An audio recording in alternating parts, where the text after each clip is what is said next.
오늘 말씀의 제목은 그리스도께서 부활하셨습니다라는 제목으로 말씀을 선포하겠습니다. 사실 설교자에게 설교는 항상 어렵습니다. 잘 모르시겠죠? 저랑 여러분의 위치를 바꿔서 여러분 한 1분 정도 이 앞에서 이야기하게 하면 금방 아실 거예요.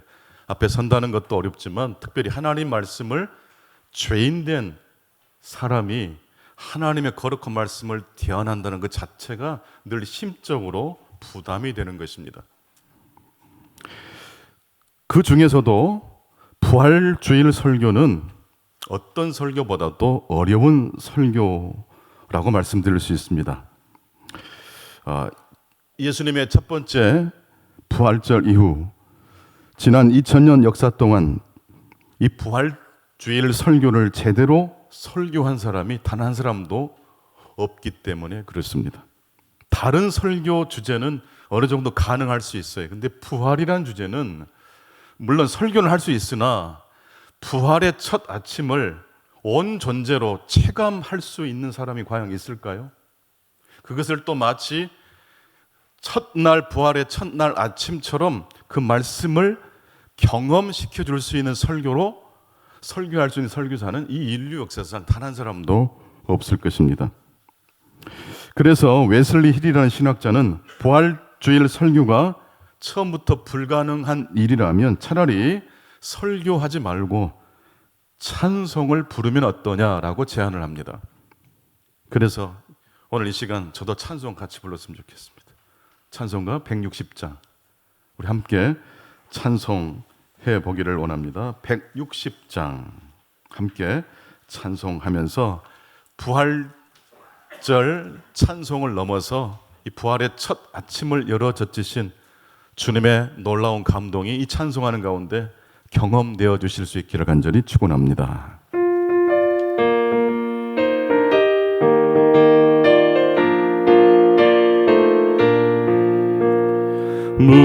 무덤에 머물러 예수 내 구주 새벽 기다렸네 예수 내 주 원수를 다 이기고 무덤에서 살아나셨네 어둠을 이기시고 나와서 성도와 함께 길이 다스리신 사셨네 사셨네 예수 다시 사셨네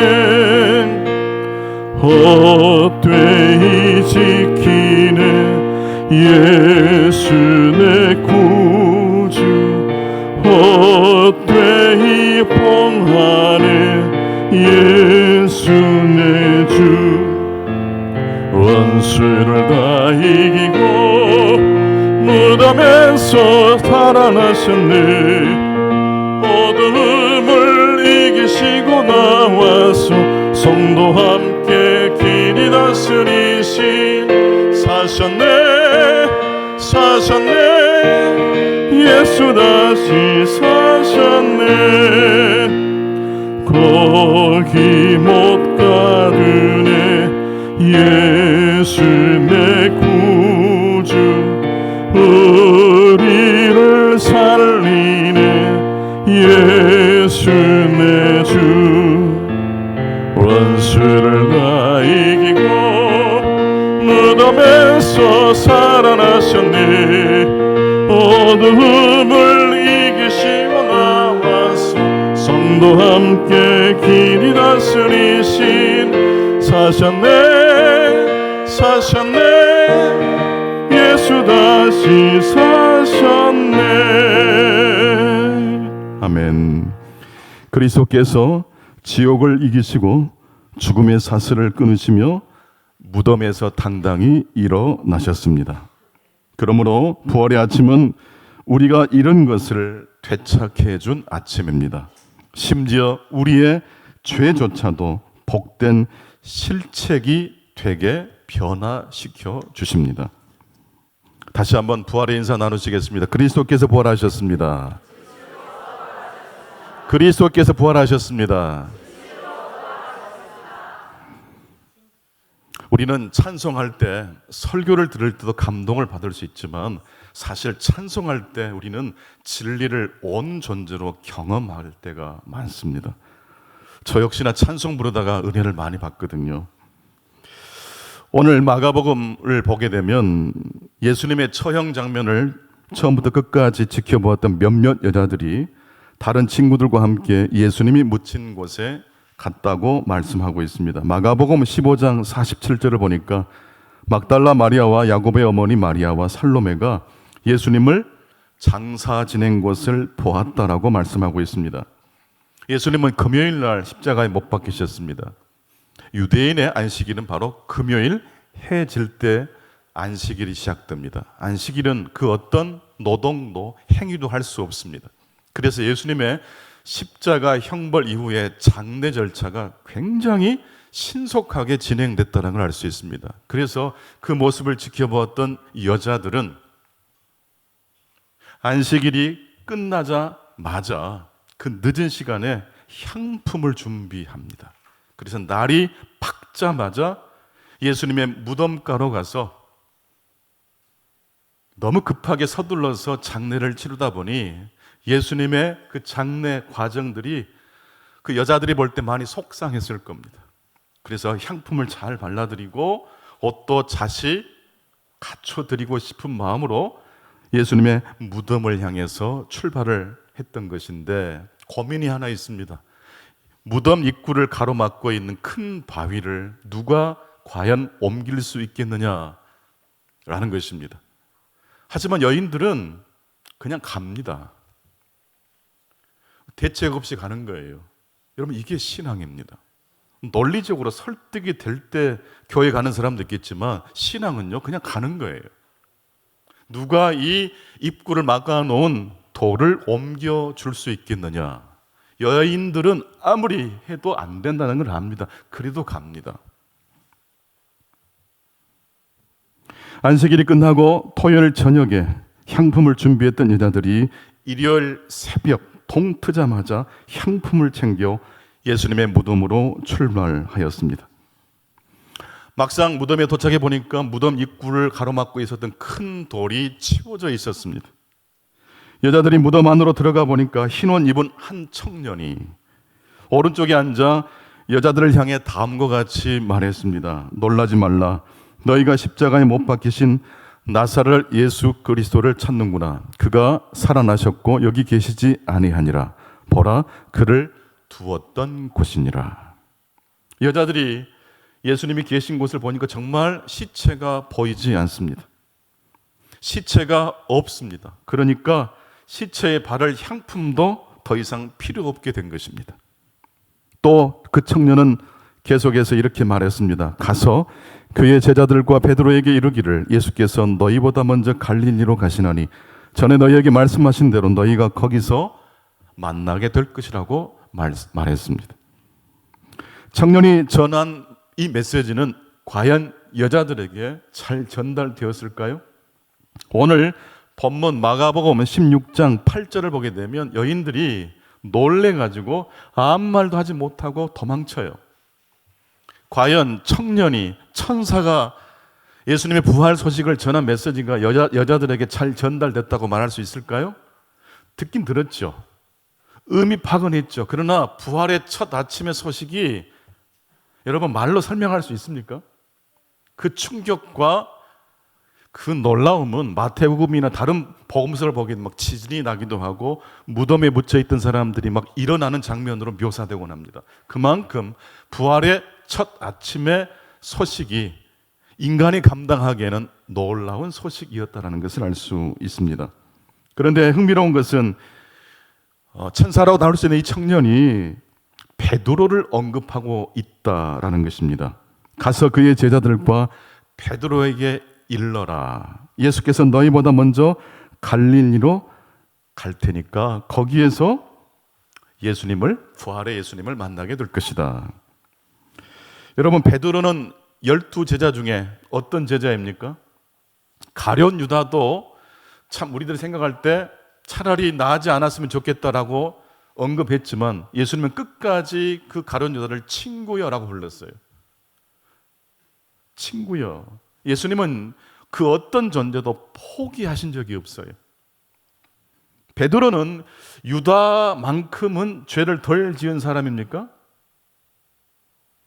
아예 예수님을 모른다고 3번이나 부정했고 예수를 저주까지 했어요. 막상막합니다. 그런데 부활의 첫 아침 메시지 중에 베드로가 등장합니다. 이때 여인들은 부활의 공포가 저들의 마음을 감싸면서 동시에 베드로라는 그 이름을 듣는 순간, 이 부활의 소식은 공포스럽기도 하지만 희망과 기쁨의 소식이겠구나라고 본능적으로 생각했을 거예요. 베드로는 죄인 중에 괴수잖아요. 그런 베드로를 우리 주님이 언급하시지 않습니까? 그러면 이 부활의 소식은 그 누구에게나, 특히 죄로 말미암아 죄책감에 떨고 있는 인생들에게 희망이 되는 소식이 되는 겁니다. 그 소식을 여인들은 들었습니다마는 오늘 보면 8절을 보게 되면 여자들이 몹시 놀라 떨며 무덤에서 도망하고 무서워하며 아무에게도 아무 말도 하지 못했다라고 말씀하고 있습니다. 이렇게 부활의 첫 아침의 소식은 사람을 두렵게 하고 처음 경험한 소식이라는 말씀입니다. 2가지로 오늘 말씀을 정리해서 드리겠습니다. 첫 번째, 부활의 첫 아침은 강력한 대비를 통해서 선포되고 있다는 것입니다. 주일 아침, 그러니까 해가 뜨자마자 여자들은 예수님의 무덤으로 달려갔어요. 그러니까 이 떠오르는 빛과 아직 캄캄한 어둠이 같이 어우러지는 부활절 아침인 것입니다. 부활의 소식은 빛과 어둠의 강력한 대비를 통해서 우리에게 찾아온다는 거예요. 또한 부활의 첫 아침에 소식을 전해주었던 이 청년이 언급했던 사람 중에 누가 있었다고 그랬습니까? 베드로. 역시 빛과 어둠의 강력한 대비를 통해서 부활의 소식이 전달되고 있는 것을 알 수 있습니다. 부활의 첫 아침입니다. 그런데 이 소식을 들은 여인들은 말을 합니까? 못 합니까? 말을 못 해요. 그러니까 말씀을 증거하고 있는 천사와 그 말씀을 들은 여인들은 입을 닫고 있어요. 침묵하고 있어요. 말씀과 침묵이 대조를 이루면서 부활의 첫 아침이 우리에게 도래하는 것입니다. 극과 극의 대비를 통해서 부활의 소식이 우리에게 찾아온다는 뜻입니다. 나는 전혀 하나님의 은혜를 받기가 어려운 사람일 거야. 내가 이렇게 어려운데 하나님도 나를 거부하신 거 아닐까? 라고 생각하는 바로 그 자리에 누가 오세요? 부활의 주님이 오신다는 말씀입니다. 어둠과 빛, 말씀과 침묵, 성토요일의 늦은 밤과 일요일 아침, 사라진 시체와 필요 없게 된 향품, 거룩한 빛과 베드로, 이 모든 것들이 강력한 대조와 대비를 통해서 부활의 소식을 증거하고 있습니다. 위대한 신학자 중에 한 사람을 꼽히는 윌리엄 몰트만 박사 이야기입니다. 이분이 1943년 16세의 나이로 독일군에 징집이 됩니다. 독일 사람이거든요. 강제 징집을 16살 소년이 당했는데 전쟁에 참여하자마자 곧바로 열함군의 포로로 잡히게 됩니다. 그래서 스코틀랜드에 있는 전쟁 포로 수용소에 수감되게 되는데, 수감된 첫날 영국 군목이 한 분이 찾아오시더니 너무 어린 소년이 잡혀온 걸 보고 딱하게 여겼던 것 같아요. 성경책 한 권을 건네줍니다. 이때만 해도 몰트만은 예수님을 전혀 믿지 않았던 사람, 아예 종교 자체를 멀리했던 사람입니다. 이때 속으로 몰트만이 그렇게 생각을 합니다. 아유, 차라리 담배 몇 겹피를 좀 주지, 성경책 이거 아무짝에도 쓸모없는 건데. 그래도 성경책을 건네준 그 목사님의 성의가 있잖아요. 그래서 밤마다 막사에서 성경을 읽기 시작합니다. 성경을 쭉 읽다가 마가복음에 도착하는데 그날부터 마가복음이 꽂힌 거예요. 창세기를 읽다가도 결국 결론은 마가복음으로 돌아가서 마가복음을 읽습니다. 매일 저녁 마가복음을 읽고 묵상하는데 특별히 마가복음 말씀 중에 몰트만을 사로잡은 말씀이 있습니다. 십자가 위에서 버림받아 절규하고 탄식했던 예수님의 그 목소리. 마가복음 15장 34절입니다. 나의 하나님, 어찌하여 나를 버리셨나이까. 이 말씀이 강력하게 이 몰트만 소년의 마음을 차고 파고들었습니다. 이 말씀을 읽는데 다른 사람은 나를 몰라주겠지만 이 사람만큼은 현재 내가 처한 나의 삶을 이해할 수 있을 것처럼 여겨졌다고 합니다.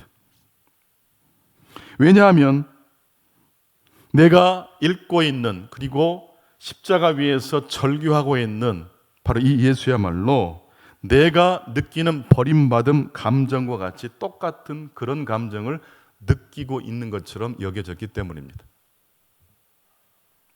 나의 하나님, 어찌하여 나를 버리셨나이까. 역설적이게도 가장 탄식이 깊어지는 그 말씀이 예수의 터진 입에서 터져 나왔을 때 그 말씀을 읽고 있었던 몰트만의 마음이 하나님의 영으로 감동되었던 겁니다. 이 말씀을 읽고 난 다음 몰트만의 인생이 바뀝니다. 신학을 공부하게 되고 신학 박사가 되고 세계적인 신학자가 됩니다. 몰트만 박사의 십자가에 달려 죽으신 하나님이라는 이 책은 지금도 베스트셀러입니다. 60년이라는 시간이 지난 다음에 그때 그 시간을 회고하면서 몰트만 박사가 이렇게 고백했습니다. 나는 1945년 그때 스코틀랜드 전쟁 포로 수용소에서 내 영혼의 어두운 구덩이 속에서 예수님이 결국 나를 찾으시고 결국 찾아내셨다라고 확신한다. 지금 여러분이 처해 있는 자리가 어떤 자리입니까? 몰트만 박사처럼 구렁텅이에 처해져 있다면, 그래서 그 누구도 내 삶에 관심이 없을 것이라고 여겨지시는 그런 생각을 하고 계신 분이 계시다면 역설적이게도 바로 그 자리에 부활의 주님이, 부활의 아침이 임할 줄로 믿습니다. 두 번째, 부활의 첫 아침은 동시에 이 세상 밖에서 우리에게 찾아오는 메시지라는 것입니다. 사실 운이 무척 좋은 사람, 몇몇 사람을 제외하고는 모든 인생에 상승곡순만 있는 건 아닙니다. 어떤 가정도 은혜만 있거나 문제만 있는 가정은 없습니다. 모든 가정에는 문제가 있고 동시에 은혜가 있습니다. 또한 요즘 이 세계 정세가 흘러가는 것 보십시오. 역사의 흐름이 항상 공평과 정의로 흘러가던가요? 그렇지 않습니다. 따라서 우리가 살아가는 이 현실을 눈을 크게 직시해 보면 우리의 눈에는 무엇이 보일까요? 착하게 살아도 별것 없는 것 같아 보이는 이야기가 우리에게 들어옵니다. 열심히 신앙생활을 해도 고난이 비껴가지 않는다는 것을 우리 눈으로 보게 됩니다. 물론 교회 안에도 운이 좋아서 진짜 자식들도 잘 되고 하는 일마다 잘 되는 분도 가끔 가다가 10년에 한 번씩, 50년에 한 번씩 제 눈에 보이더라고요. 근데 거의 대부분은 고난이 있어요. 아픔이 있어요. 그래서 믿음이 있는 사람이든지 믿음이 없는 사람이든지 눈을 크게 뜨고 내 인생을 제대로 들여다보고 이 세상의 흐름을 제대로 인식하고 바라본다면 허무주의적 절망이 찾아올 수밖에 없습니다.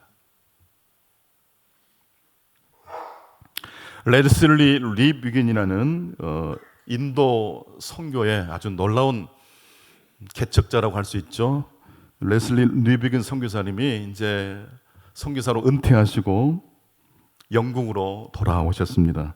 이때 한 기자가 레슬리 리비긴 신부님과 이제 인터뷰를 하게 됐는데 30년 인도 선교 사역의 결과를 희망적으로 보십니까? 아니면 절망적으로 평가하십니까? 라고 물었습니다.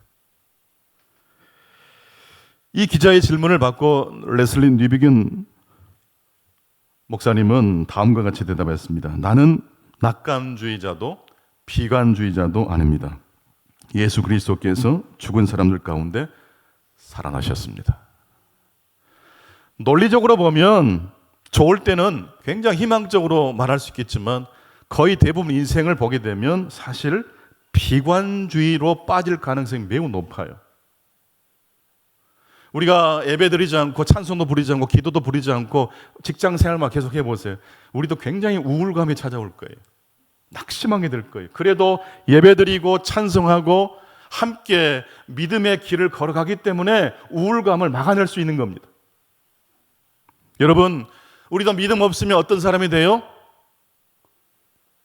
그냥 좋을 때 낙관주의자처럼 흥얼거릴 수 있고요. 일이 꼬이면 비참한 영적 침체의 자리로 뒹굴어 갈 수 있습니다.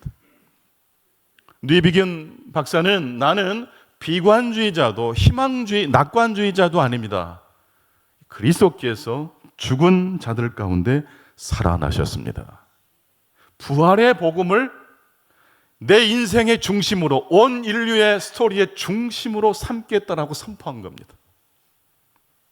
이 세상은 무질서와 고통으로 가득 차 있습니다. 그래서 그저 논리적인 관찰로만 바라보면 소망이 없어요. 믿음도 잃어버릴 수 있어요. 하지만 우리가 노력해서 관찰해서 얻은 그 이야기를 가지고 이 온 우주의 결론을 삼을 수는 결코 없다라는 것입니다. 가정에 고난이 오고 환난이 와도 비관주의자로 우리는 넘어질 수 없어요. 그것보다 더 큰 이야기, 그리스도께서 죽은 자들 가운데 살아나셨다라는 이야기가 우리 인생의, 우리 가정의 중심 이야기가 되기 때문인 줄로 믿습니다. 전도서 말씀을 보게 되면 3장에 보면 헛되니 모든 것이 헛되도다. 해 아래 새 것이 없고 믿는 사람이라고 해서 아름답게 죽는 것도 아니고 짐승처럼 똑같이 죽는다라고 말을 합니다. 빠르게 경주하는 사람이라고 항상 1등하는 것도 아니래요. 열심히 수고했더니 엉뚱한 사람이 내 이익 열매를 가로채 가기도 한다는 말을 합니다. 그래서 전도서 기자는 인생은 헤벨이다라고 말합니다. 인생은 뭐라고요? 헤벨. 이게 바로 구름, 안개, 숨이란 뜻이에요. 근데 이것을 헛되도다, 헤벨이다라는 말씀을 허무주의로 해석하지 않습니다. 인생은 찰나다, 인생은 안개와 같다. 그래서 전도서 기자가 그 다음 구절을 어떻게 전개합니까? 그래서 헛되도다, 허무하다, 비관주의로 물러서지 않습니다. 오히려 전도서 11장 1절과 2절 보십시오. 너는 내 떡을 물 위에 던져라. 여러 날 후에 도로 찾게 될 것이다. 선행을 하라고 그래요. 선교하라고 그래요. 2절 말씀 보게 되면 7에게나 8에게 나눠 주어라. 내가 좋아하는 사람을 골라서만 선행을 베푸는 게 아니라 7사람이든지 8사람에 그걸 넘어서라는 뜻이에요. 허무주의에 빠진 사람이라면 선행하거나 선교할 수 없겠죠. 인생은 헤벨이지만 그것을 알기 때문에 전도서 기자는 이렇게 말합니다. 다 같이 따라서 인생은 헤벨이야. 그러므로 받아들여. 인생은 헤벨이야. 그러므로 받아 누려. 인생은 헛되고 헛되지만 그래서 어쩌자고요? 받아 들이자는 거예요. 인생은 헛되고 헛되지만 어떻게 하자는 거예요? 받아 누리자는 거예요. 오늘을 힘차게 살아가자는 거예요. 카르페 디엠. 하나님 앞에서, 코람드의 앞에서 열심히 최선을 다해 살아가자는 뜻이에요. 그리고 전도서 12장 1절 보니까 너는 청년의 때에 너의 창조주를 기억하라. 엄청난 말씀이에요. 헛되고 모든 것이 헛되도다라고 하면서 결국 어디로 흘러갔어요? 목적지가 어디예요? 창조주 하나님을 기억하라. 레슬리 뉘비겐의 사상과 연결되지 않습니까? 나는 낙관주의자도 비관주의자도 아닙니다. 예수 그리스도께서 죽은 사람들 가운데 살아나셨습니다. 다시 한번 고백합시다. 그리스도께서 부활하셨습니다. 아니요, 그렇게 하지 말자니. 다시 한번 그리스도께서 부활하셨습니다. 옆 사람을 향해서 그렇게 하겠습니다. 그리스도께서 부활하셨습니다. 한 사람은 그리스도께서 부활하셨습니다. 담례하는 사람은 진실로 부활하셨습니다. 시작. 그리스도께서 부활하셨습니다. 진실로 부활하셨습니다. 그래서 이 부활의 메시지는 이 세상에서 우리에게 온 게 아니라 이 세상 밖에서 온 겁니다. 여러분, 이 세상 밖에서 우리를 향해서 찾아오신 하나님의 은혜를 사모하실 수 있기를 축복합니다. 내 지능과 지식과 내 노력의 한계를 뚫고 찾아오시는 하나님의 은총입니다. 오늘은 두 가지 메시지로 말씀을 드렸습니다. 부활의 은총은 강력한 대비를 통해서 찾아온다는 것입니다. 깊은 어두운 밤, 성토일의 깊은 어두운 밤이 부활의 첫 아침과 연결됩니다. 성토요일은요, 하나님의 침묵입니다. 나의 하나님 어찌하여 나를 버리셨나이까? 라는 예수님의 질문에 대해 하나님은 침묵하셨어요. 그래서 성토요일의 침묵은 오늘날도 대답 없는 인생 여정을 걷고 있는 사람들에게 위로가 됩니다. 하나님 여러분에게 언제든지 말씀을 막 해주시잖아요. 아니에요. 하나님은 침묵하실 때가 훨씬 더 많아요. 근데 그 침묵이 하나님의 침묵으로 연결되고 절규했던 예수님의 그 절규에 대한 하나님의 대답은 침묵이었지만 그 침묵은 영원한 침묵이 아니었어요. 부활의 첫 아침, 하나님은 부활로 그 아들의 절규의 질문에 대답해 주셨기 때문입니다. 부활의 은총은 강력한 대비를 통해서 찾아옵니다. 두 번째, 부활의 은총은 그러므로 이 세상 안에서 오는 게 아니라 이 세상 밖에서 온다는 말씀입니다.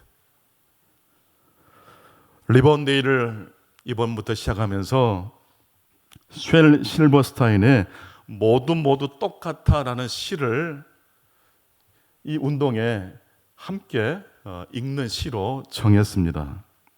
우리 한번 모두 똑같아. 왜 똑같은지 한번 읽어보실까요? 시작.